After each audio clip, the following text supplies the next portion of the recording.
Hello, my name's Justin DeClue, and I'm here today with Will Sloan. And you're listening to the Important Cinema Club, Shocktober! I want to suck your blood. I'm a killer shrew. Our new favorite scary animal, right, Will? Oh, man, the killer. I'm more of a giant Gila monster guy. So this week, we're talking about Hellraiser. Every Shocktober, we do a franchise, and we're running out. Listen, as I said, we still have Leprechaun, we still have Phantasm, Wishmaster's there. Child's Play. Oh, man. We got the next 10 Shocktobers for sure. Hellraiser. And there will be 10 Shocktobers. And Hellraiser is one that we didn't jump to, even though that I have become a bit of a Hellraiser fan, and I was surprised to hear that Will had never seen one of them. I am surprised, too. I'm not sure why that is. Too scary. Well, actually, I think so. Mm-hmm. I think it comes down to I look at Pinhead, and I don't like the guy. I don't like the pins coming out of his head. There's something about that freaks me out. And he was all over the marketing of this film, too, so as a kid, there was no way to escape this gruesome sight. Yeah, I just didn't like the look of him. When I was a kid, he bothered me. Even more than Freddy Krueger, he probably bothered me, just on some fundamental level. I think it's because a pin is something that, or like a nail is something that you can relate to. You know what that feels like. A burn guy, you don't know what that feels like. So it's still rubbery and plastic in some way. Also, Pinhead always seemed a little grumpy. He was always frowning. Freddy, he's having fun. He's saying puns. Well, I'm going to say right from the get-go here, one of the reasons I love my man Pinhead is I think he's one of the lamest slasher villains around. He's terrible at his job. In his first appearance, he says, "No one escapes us." And then Ashley, the protagonist of the first two films, is like, "What about my Uncle Frank?" And he's like, "Oh, well, supposing he did escape us."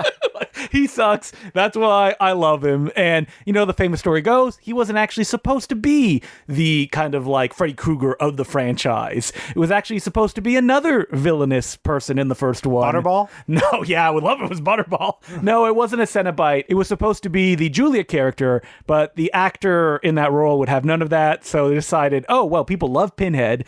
That's what we ended up putting on the poster. That's who's going to be kind of the face of what ended up turning into a very lengthy franchise. So what's your experience? What's your history with the Hellraiser saga? I think that it's a movie that I was scared of when I was a kid. When I go to the video store, there would always be like Pinhead standees all over the place. He appeared on the cover of Marvel Comics. He had his own series, which is very odd to me. Mm-hmm. And he was never like a favorite. It didn't have that kind of visceral Jason-like feel. But I remember picking up the Anchor Bay DVDs way back in the day and enjoying them. But I almost found them too gross, where I'm like, this is a little bit even too much for me at the time. Yeah, there's something a little bit, I don't know, I'm not sure what word I'm looking for, a little bit extreme about them. I didn't, as a kid, quite know where to classify these movies, because I understood what the Friday the 13th and what the Nightmare on Elm Street movies were. Those are like... slashers. Yeah, those are the franchises. And then on the other end of the spectrum... Not the other end of the spectrum. Somewhere else of the spectrum, you've got Evil Dead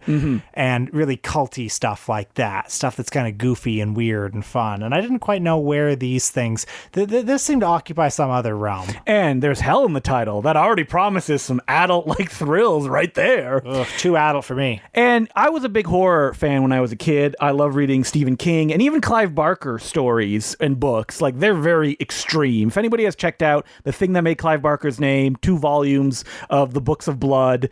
Like, those are amazing short stories that continue to be adapted to this day, but they're gory and they're gross and they're in your face in a way that like Stephen King novels weren't.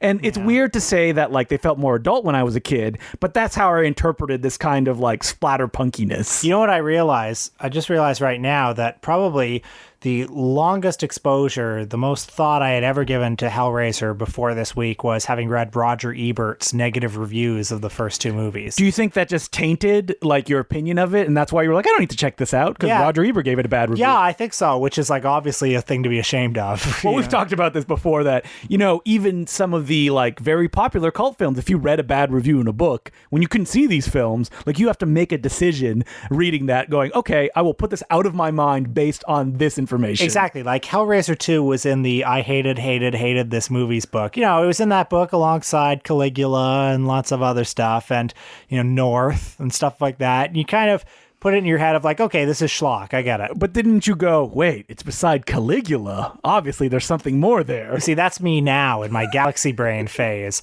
Clive Barker, that's a name that I realized this week has just been nothing but a disembodied signifier to me. Like, because if you haven't seen Hellraiser, you definitely haven't read any of these books. Well, you probably saw Nightbreed, right? No. Wow. No. So Lord of Illusion? No. Rawhead Rex? I'm so ashamed. I shouldn't even be doing a Shocktober episode. That's how ashamed I am. We're all here to learn, Will. We're all here to learn. Like, what's Clive Barker's deal? How would you describe it? Like I said, it is like a splatterpunky. There's some David Cronenbergian kind of underpinnings to his stuff, but there's also like mythology is really his deal. He's a visual artist as well, and it's kind of imbued in the stories that he tells. Like, for example, I don't remember what it's called, but there's one about like someone goes to a village where all the townspeople had formed like a giant person that crushed people. Like these kind of surrealistic ideas that are often even disconnected from the everyday. So they're scary in a way that like Stephen King stuff isn't, because he's very like grounded in the everyday, while Clive Barker, and it's also a very UK perspective. So it has that kind of folk horror stuff to it a lot. Like these, this has existed for a long time and continues to exist even if you're seeing it in the modern day. Would you call him Lovecraftian? Definitely. He would probably call his early stuff Lovecraftian as well, because that is imbued in all of this. I mean, even Hellraiser has the ideas of like the Leviathan, something that is so scary and unimaginable. That is definitely a Lovecraftian idea. So anyway, I watched the first 3 Hellraiser movies this week. Loved them. I love the first 2. The third one's okay. I haven't seen part 4, Bloodline, directed by Alan Smith. Well, I told you to watch Hellraiser Revelations. I know, I'm sorry. But I realized that when I sat down to watch it, I'm like, I didn't actually give him the name of the movie or remind him, because if you had watched the newest one, it's one called Hellraiser Judgment, which is not the one I wanted you to watch. Okay. The thing about the Hellraiser movies is that past part 4, they were essentially all contractual movies made by Dimension Films. They were all scripts that did not feature Pinhead, and at the end he shows up and he's like, hey, it's me, Pinhead. Chains come out, rip somebody apart. 2 of them have the exact same twist, which is you've been dead the entire time. Just embarrassing. All shot in Romania. And he probably comes in and he's like, I'll get you, my pretty, and your little soul too. Exactly. Bitch. They're not good. And the only I'm right reason that he basically becomes Freddy, right? No, because he kind of disappears. He only shows up at the end of the movie. Because I think in part 3, he's kind of a Freddy. Yeah, love it. Yeah. Just walking around, talking the entire time. I mean, my history with Hellraiser is that me and my friend, it was we decided we're going to watch all the Hellraiser movies. We'll watch the first one, and then we took a dice and we rolled it, and whichever number it landed on, we then watched that movie. And it was actually the perfect programming. And if you rolled the same number twice, you'd be punished by having to watch like the Michael Jackson Halloween special, the Rupert Pumpkins Halloween special. And eventually by the end, we're like, no more punishment. We just got to get through these movies. So you made a great point this week to me that what's great about the Hellraiser movies, especially the first 2, is they seem made by people who actually wanted to make horror movies. Yeah, because a lot of the stuff that has been, classified as the classics, your Wes Cravens, your John Carpenters, your Tobe Hoopers, those were filmmakers. They may have had an affinity for horror, but horror wasn't the only thing that they wanted to do. And a lot of those early pictures, Texas Chainsaw Massacre, even Last House on the Left, they are movies that were made because it was an exploitable genre that they knew was going to make money. And then they got pigeonholed into that genre, and all people wanted from them was horror films. Clive Barker came into Hellraiser wanting to make a horror film, wanting to make the best horror film that he could. And I think this gets to the root of why Roger Ebert was so hostile to these movies and why maybe other critics were hostile to them, because there's nothing in them that suggests wanting to transcend the genre or elevate the genre or be somehow above the genre. Like, these are movies about like blood and guts. They relish in flesh getting torn off. Was Roger Ebert a fan of the Texas Chainsaw Massacre? No, I don't think he was. I think he gave it 2 stars. I was going to say that, like, what were the horror films that Roger Ebert, like, really loved? Oh, Nosferatu. I don't know. Okay, yeah. That's pretty much it, because, he famously gave a very negative review to Night of the Living Dead as well. Yeah, which later he tried to walk back and say, I was really just talking about the audience. So, the Hellraiser, for people expecting that lovable guy Pinhead on the cover, no, he only shows up in the last, 10 minutes. What it's really about is the story of a man and his wife, Julia, moving to the UK. You know what? I say the UK, but the film actually tries to do its best to avoid it being the UK, to the point that they dubbed a lot of the actors with American accents. And yet, I think it still has a strong UK vibe to it. Absolutely. It feels 100% like it's in the UK. Yeah, so you've got this woman and her husband. Husband's a bit of a square. You can tell he's a bit of a loser. She is thinking about the affair that she had with his brother, who died. She's longing, lusting after, thinking about that affair. And at one point, when they're at the house, when they're doing construction, her husband hurts himself, cuts his hand. Horrible cut. Like the bloodiest cut you've ever seen on film. Blood gets on the ground, and it is able to revive her dead lover. So gross, that sequence, too. Stop motion. And we're going to say this a lot throughout this conversation. Very Lucio Fulci-esque. Yes, but it doesn't revive him completely at first, because first you see her dead lover, her dead brother-in-law, and has no skin. He's just like... He's tiny, too, played by a little person. Yeah, just shriveled up and covered in blood and guts, and he's like, Julia, it's me, Frank. Don't look at me! Don't look at me! The human blood revived me, so can you get me some more human blood? Doesn't matter who it is. You love me, don't you? Don't you love me? Give me more blood, because blood is what will revive me. And so she keeps bringing strange men to the house, like, oh, want to come up to my place? Then she kills them and feeds them bloodily. Blood. It's a little shop of horrors, basically. Yeah, 100%. And eventually he forms himself into looking like a walking and talking anatomy dummy, where you can see all the organs and the skin and stuff like that. Oh, so good. Okay, what is about 80s horror? 80s horror is so blood and guts fueled. It feels like, so the 70s were a reaction to kind of, oh, we're in the Vietnam War, it's past the 60s, kind of like a cynicism to, and almost a fatalism to everything that's going on. Well, the 80s is all about excess. Like, we have everything, right? Reagan is president. Reagan is president. Rambo firing 1,000,000 bullets. So the movies should have all, like, the blood and guts. And the best ones also are very imaginative in that construction, because you need to figure out the way to make it as gory as possible without it feeling repetitive. Okay, let's talk about the Cenobites, because Hellraiser, Pinhead...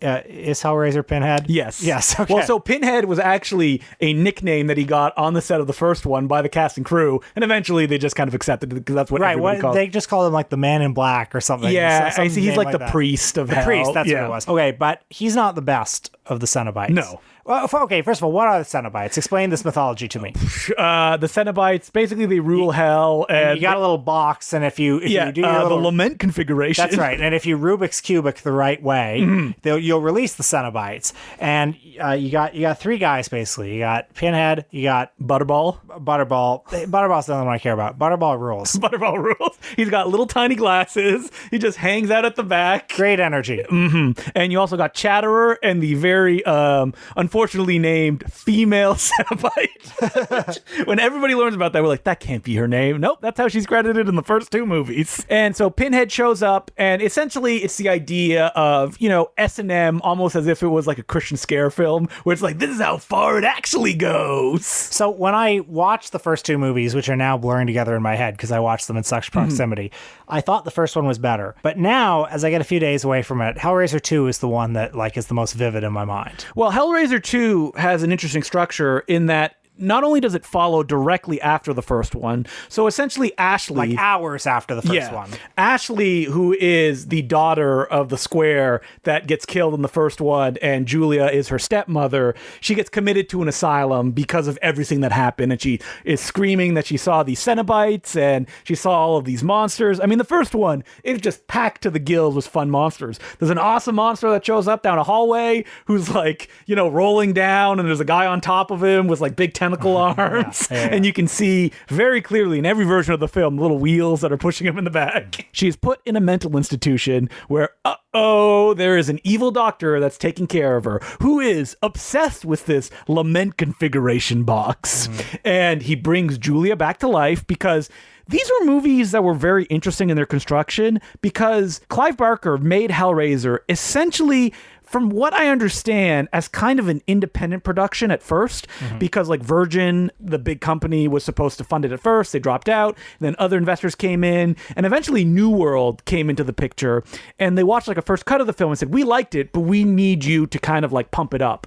And they actually gave him a bunch of money to do so, including, for example, the first transformation in the film of Frank coming out of the floorboards. That was actually all shot after the film was done.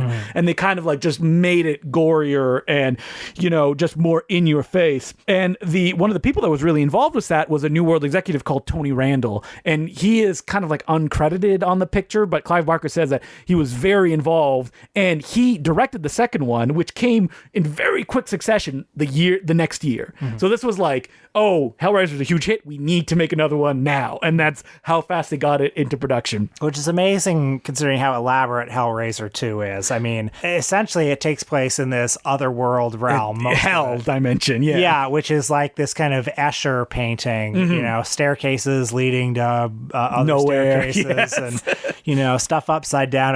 Mr. Roger Ebert uncharitably described it as like a CD-ROM game or like, you know, a CD-ROM game, folks. You know, I think he was probably talking about like FMV games that you could play, like Phantasmagoria and stuff like that. Yeah, and he also said that you could play every scene out of order, which... sure, that doesn't mean it's a bad movie, I guess. I mean, I just kind of let it wash over me. It's just like, honestly, if you can't appreciate this movie, you can't appreciate cinema. It's just one incredible scene, one incredible image after another. Well, it's just Jacques Cocteau's Orpheus. Like, that's what the screenwriter said. That's one of his favorite movies, and he just copied the structure of it. It's like, what is the difference between Hellraiser 2 and like the kind of jury and that movie? They're basically the same. I mean, it's just like, it's an overwhelming, it's like just a pummeling experience to just see like so much brutality, so much flesh being mangled. But it's not done in like a guinea pig style. No, where it's very fun. Like there's an Evil Dead energy to it at times. Like this, it's joyous. And I think what's really great about Hellraiser 1 and 2 that you don't always see in other films of this ilk is that like Clive Barker and Tony Randall were making very clear choices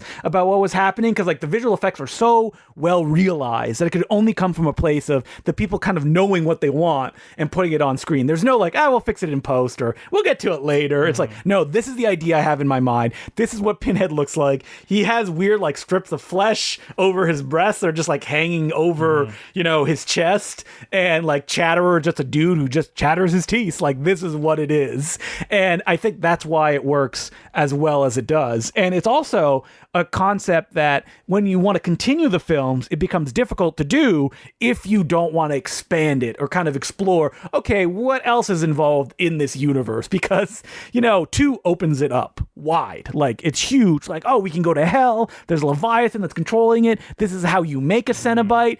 And then you get to 3 where it's like, I guess he's like Freddy. He says quips, right? Yeah, so Hellraiser 3, Hell on Earth, which is the first Miramax production. And, you know, it feels like a Miramax production. Well, so like Hellraiser 1, Miramax actually came in after the fact and like gave them money and distributed it as well. Okay, because, I don't know, it has the feel of, okay, a mini major American studio has picked it up, and it just feels a little more anonymous. It feels a little blander. Really? I love that Anthony Hickok style on it. Okay. I am going to say that I did like this movie. Yeah. But what is the Anthony Hickok style?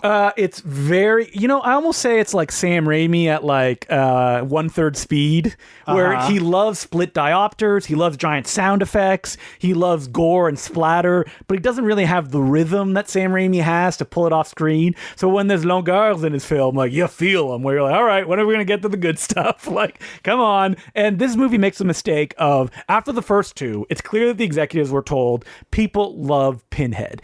Give us more Pinhead. Exactly. And what that translates to, Pinhead just won't shut the hell up, and he just yip yap, like just talking the entire movie. Which I have mixed feelings about, because I do like Pinhead, and I do like spending time with him, and I love hearing him do quips. And but I liked, you know, in the first couple movies, they envisioned him more like Christopher Lee as Dracula, this very menacing figure who is is, dominates the movie without necessarily being seen that much. And when he is seen, he's very menacing. But I do love it when he quips. I mean, in this one, he starts like trapped. He's essentially Audrey 2 in this film, where he's like, feed me. Yeah. Where they have to bring bodies to him, and they do the whole like, oh, he gets to, come to life if you feed him blood. Right. So he's trapped in this pillar, the Pillar of Souls. And they happen to build a nightclub around the pillar.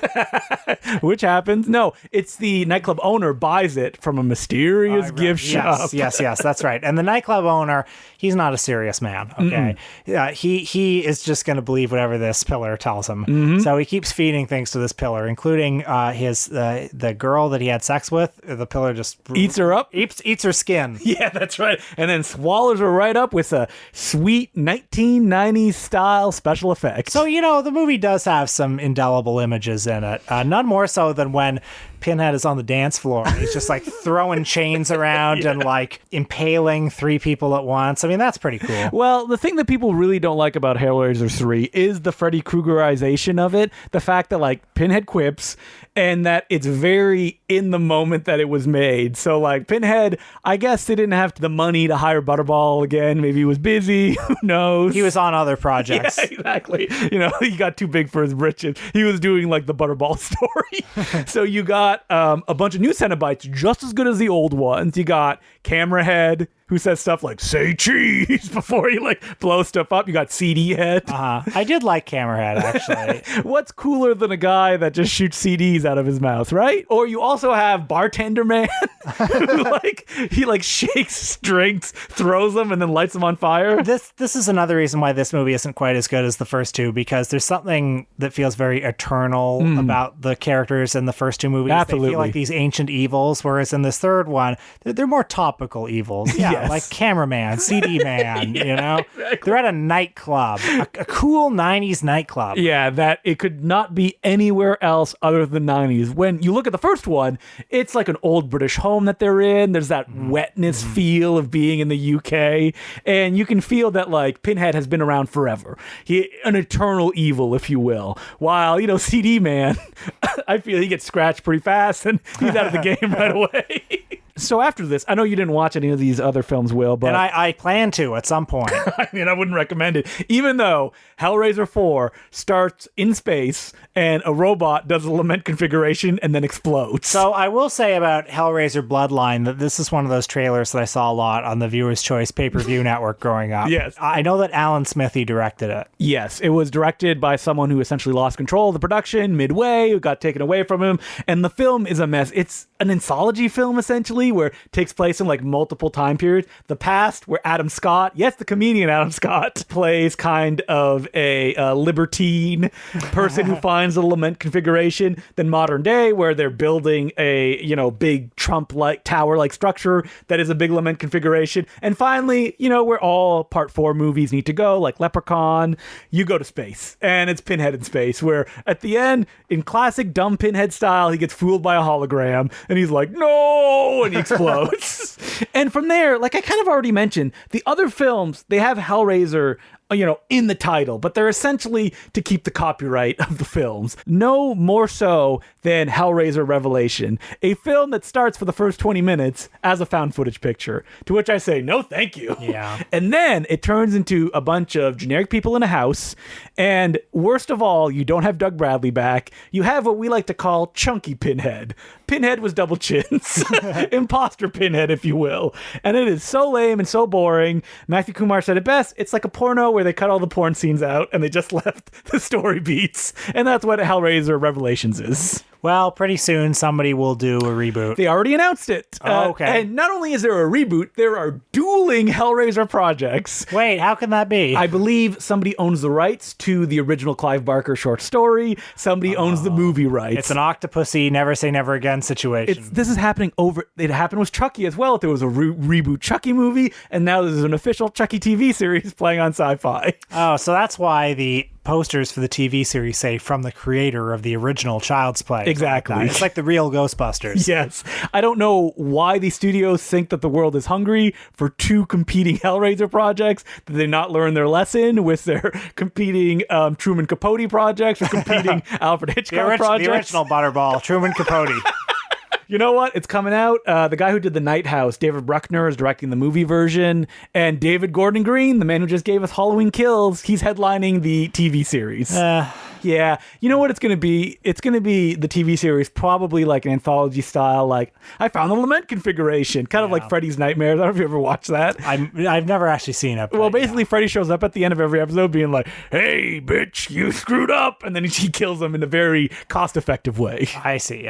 But you know what? I'm all for Hellraiser coming back, considering that all the movies after 4, all Pinhead does is just chains come out every single time. That's all that happens. Like, sure. Bring him back, give deep mythology, that's what people like, and just bring back Butterball. That's who we want to see. The people love Butterball. He is the star of these motion pictures, whether they want to admit it or not. So next year, Leprechaun? No. How about next year, Phantasm? Have you watched the Phantasm series? I've seen the first one, but that's it. Oh, wow. I love the Phantasm series, and it's one of the rare films that the creator was involved with every picture. Wow. Now, he didn't direct the 5th one, but he was very kind of like creatively involved. And also, what's cool about them is they get progressively cheaper as they go.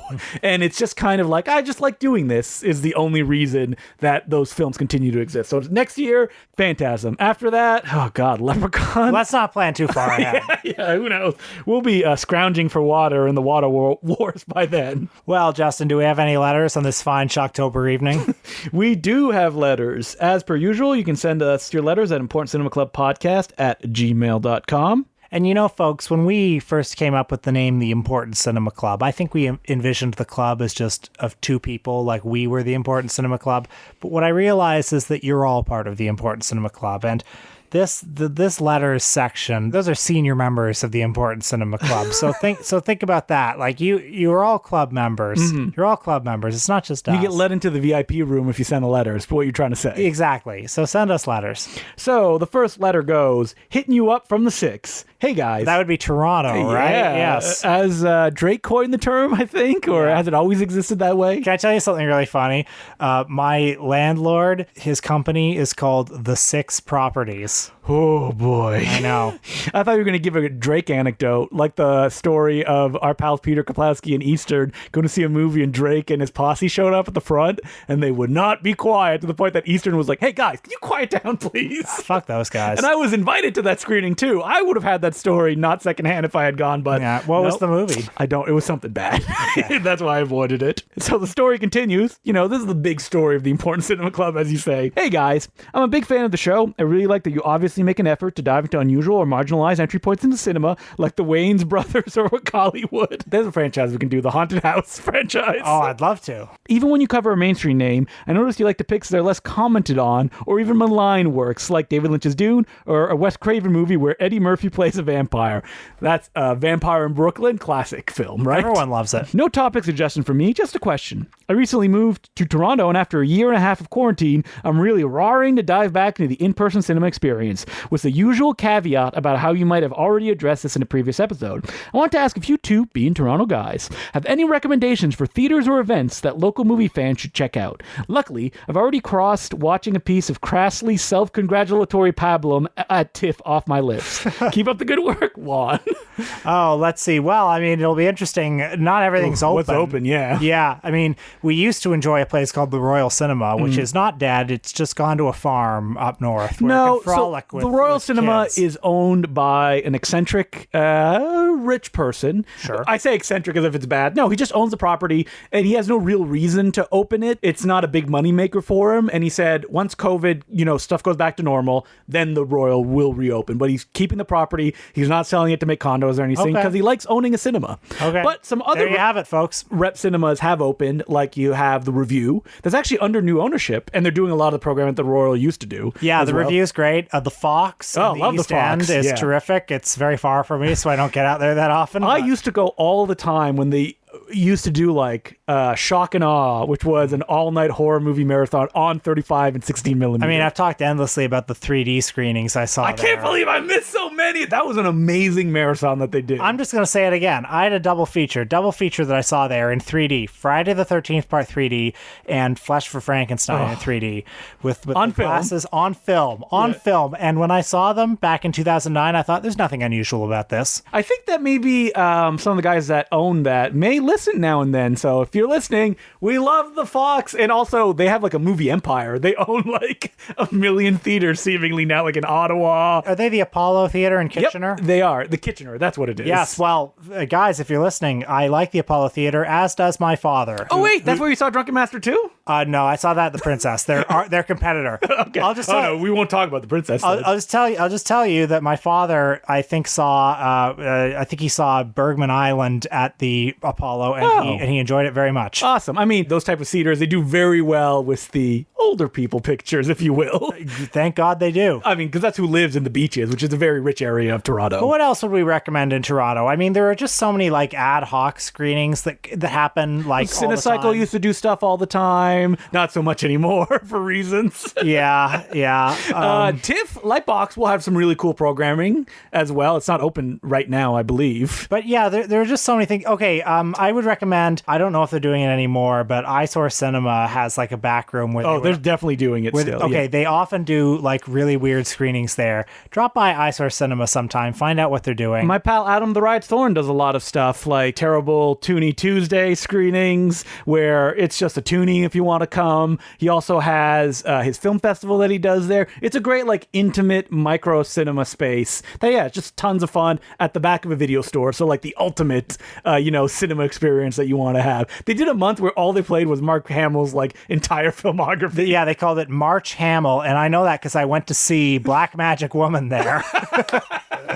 Amazing. Which was terrible. I believe I had a great time though. A pal of mine, Keenan, did a lot of that stuff. He does a lot of like graphic designs. Well, I know because I have a collection of Mark Hamill trading cards that I got. Yeah, that's what you need to do because Keenan, he does trading cards. Did you see the ones that I recently got? They did a Frank Stallone trading card set. I saw somebody else had like Tracy Lords and a couple of they're like literally bubblegum cards where it comes with a stick of bubblegum and like 19 cards that's just like photos of like Frank Stallone movies and then information on who he plays in that movie on the back. Yeah, so check out Eyesore Cinema. I would also say go to Red Chart Cineforum. No, do not go to Red Chart. Go to Red Chart Cineforum once. With a friend. With a friend. Yes, do not go by yourself. Is it still happening? Yes, it is. Wow. So do it once. You deserve it. You owe yourself the experience. Has there been some new flyers that I've got? This is like real, like Toronto stuff that you've noticed recently. Yeah, I have seen some. I'll leave it at that. Just yesterday, I saw some. Wow.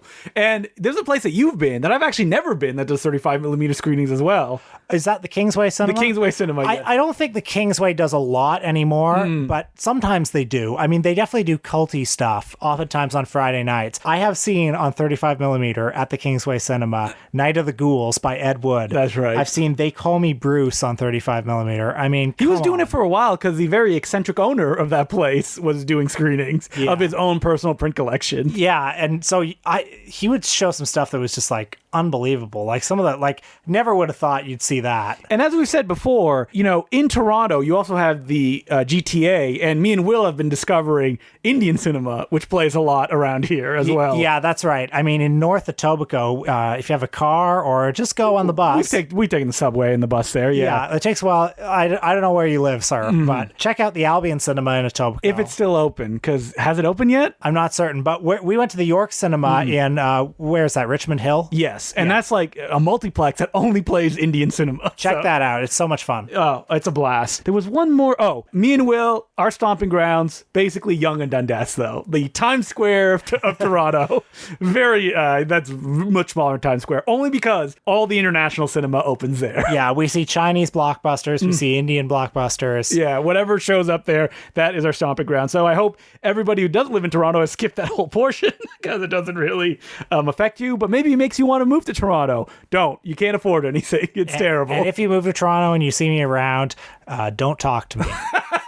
Wait, should there be like a secret thing? Don't say that. Will loves to be. I love being recognized. Yeah. Are you Will Sloan of the Important Cinema Club? Just if you see me, say hello and tell me how much you love me. Yeah.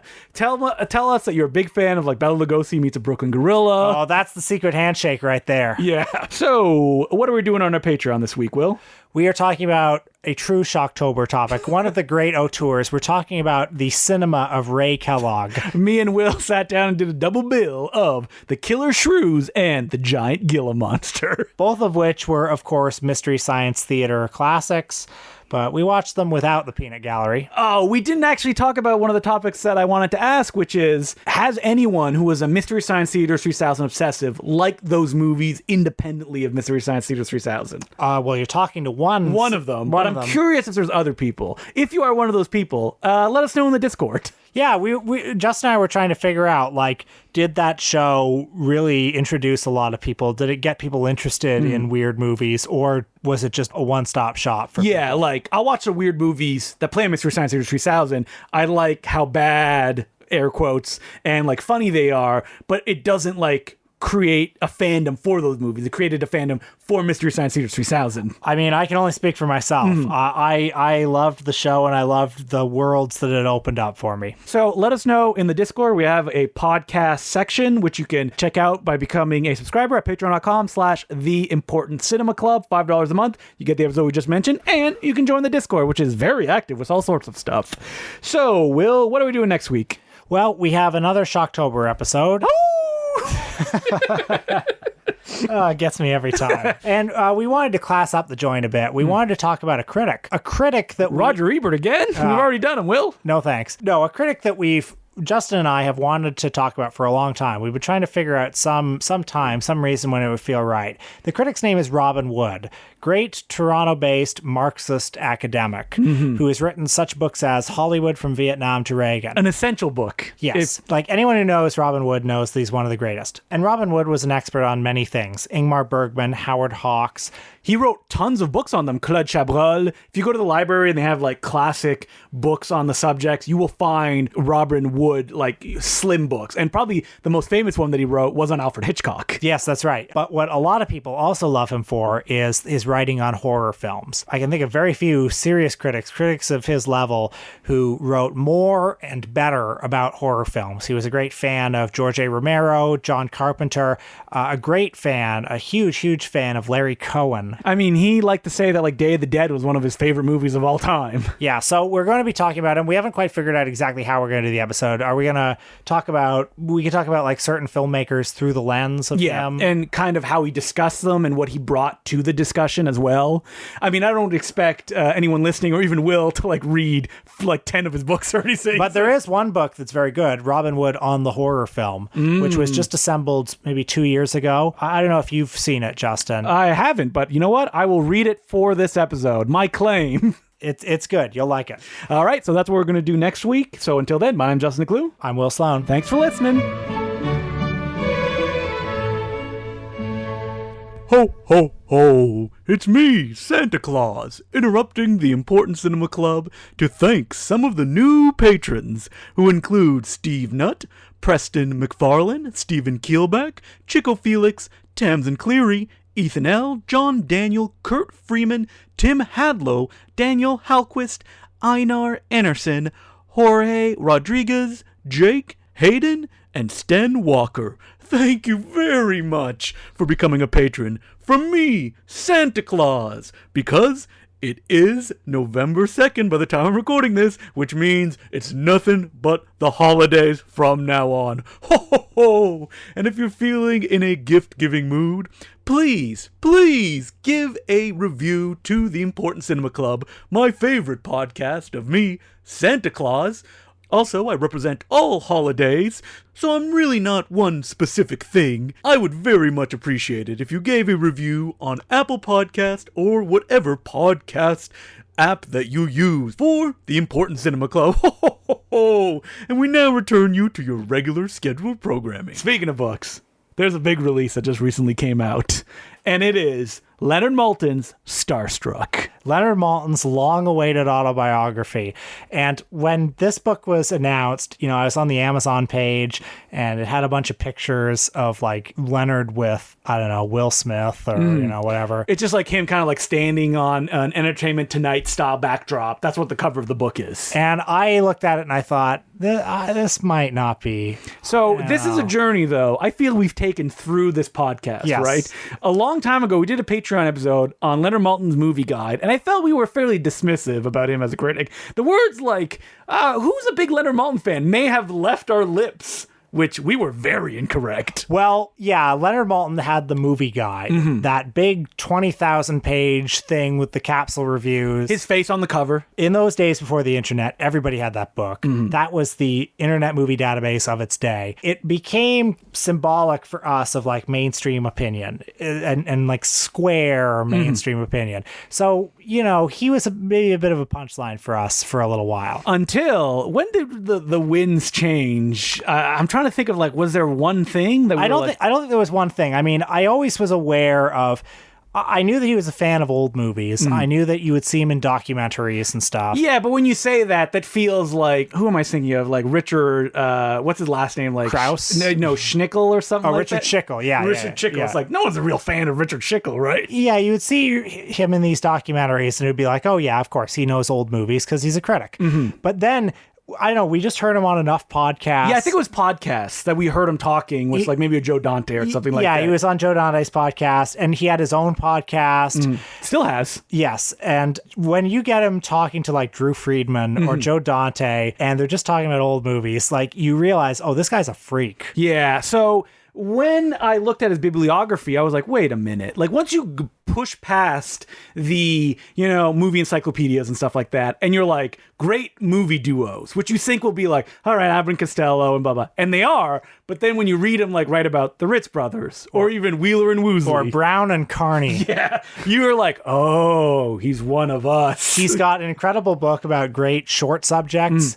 I think that also when I learned that, like, he had a zine into him being on Entertainment Tonight, decades into being Entertainment Tonight, that he was still writing. He was like 15 years old and he was doing the zine with the circulation of a couple hundred people, and he would interview, like he was a teenager and he was going to interview not famous people, no, but people like, he was interviewing like Billy Gilbert. Okay. Yeah. This man was pen pals with Mo Howard. Okay? Oh yeah. He loved Mo Howard. All of these people. And so once you figure that out, you're like, oh, he had a, front facing Entertainment Tonight. That's what paid the bills. Yeah. But his real passion was writing like these very, niche books. There's a book of interviews you can get that he wrote. You look at those names, I don't recognize 9 out of 10 of those names. I know. It's incredible. Movie Crazy, that book, and Hooked on Hollywood. Incredible books.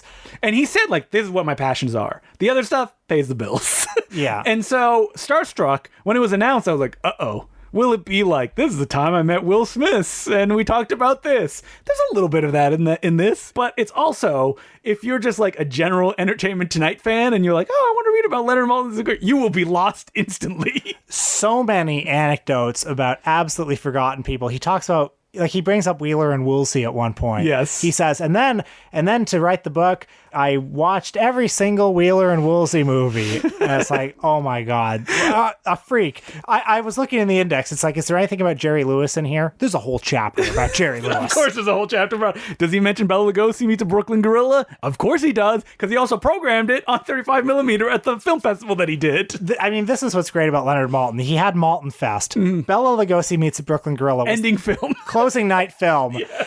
On 35, on the Lugosi family's personal print. Yes, and I mean, Maltin rocks, obviously. I mean, I sent Will like a paragraph of like, he just talks about befriending the widow of the director of the Spanish version of Dracula. Like, this is the good stuff that we want, and this is the stuff that like he's clearly passionate about, because he dedicates chapters to like, meeting an old-timey director who directed like B westerns. Oh my God, there's a whole chapter about his friendship with Gloria Swanson that is just so beautiful, so moving, and it's like, There aren't even any like incredible pieces of gossip in it. No shocking stories. It's just nice times with Gloria Swanson. Yeah, basically every chapter is like, I had a nice time and I hope they had a nice time too. And it feels genuine as well. Yeah, the Gloria Swanson chapter, he talks about 20th Century Fox. The archivist struck up a new print of this completely forgotten musical that she was in. And I said to her, do you want to go see this print? She said, that's the worst picture I was ever in. Sure, I'll go see it. So we go see it, and we're watching this movie, and it's a musical, and she can't sing and she can't dance. She's having a great time watching this movie, and she's telling me all sorts of stories about the production. Now, if that sounds like a fun story to you... You need to get this book. It sounds great to me. I love it. I love every page of this book. I'm not quite finished it yet. I don't want to finish it. No, yeah, I already finished. I was sad. I sent a message to Will being like, I'm reaching the end of this book, Will. It's making me a little bit bummed. Yeah. But you know what? He has tons of books that I haven't read. Like, I haven't cracked all of Movie Crazy yet because, I got to get to the Leonard Maltin level, I guess, before I jump in. And I'm sure there's wild stories that we've never heard before either. So apologies for any disrespect I ever showed the man. He's the king. He's the king. We were talking about, it's like, whose opinions of old-timey movies do you think we like more, Roger Ebert or Leonard Maltin? Maltin. No contest. I mean, after about 1960, Ebert might get more reliable. Yes, but when it comes to like cinephilia and the kind of love that we have for this kind of stuff, Maltin, 100%, no contest. And that's because Roger Ebert, nothing against him, he obviously knew movies pretty well, but he was given the job of film critic. He did not love movies particularly above any other art form before. Maltin, it was in his blood though. He couldn't do anything else. Maltin was 12 years old writing zines. Yeah, like that's sending letters to the Three Stooges. Maltin has a story in the book about how he heard Buster Keaton was filming a movie in New York. Yeah, the Samuel Beckett short that he made, right? That's right. He's 12 years old. He's like running to the set, like desperately trying to meet Buster Keaton. I was kind of amazed at how often, deep into his tenure as the ET host, he'd be like, can you sign this photo, please? So like, a character actor who probably hadn't signed a photo in like 20 years. Okay, I could talk about this book forever, but one more thing. There's a whole chapter about the Golden Boot Awards. Oh, yes. I love that chapter. I want to live inside that chapter. It's because this is in the 80s when a lot of the old Western stars are still alive. None of these old Western stars ever got an award for anything. Nothing. Or like stunt people or, just people that worked on Westerns and only Westerns. So essentially, a bunch of people got together and decided, let's create an award ceremony for these old guys. The Golden Boot Awards, and they held it, every year for a couple of years. The whole Western community was out from, Jimmy Stewart all the way down to the lowliest stuntman. Well, like Clint Eastwood would show up, and they'd meet all these stunt people they haven't seen in decades. Oh, man, like Herb Jeffries got a Lifetime Achievement Award. I mean, if I could go back in time, I'd like to take the little Midnight in Paris car back to the Golden Boot Awards. I mean, Leonard Maltin did it. It's right there in the book.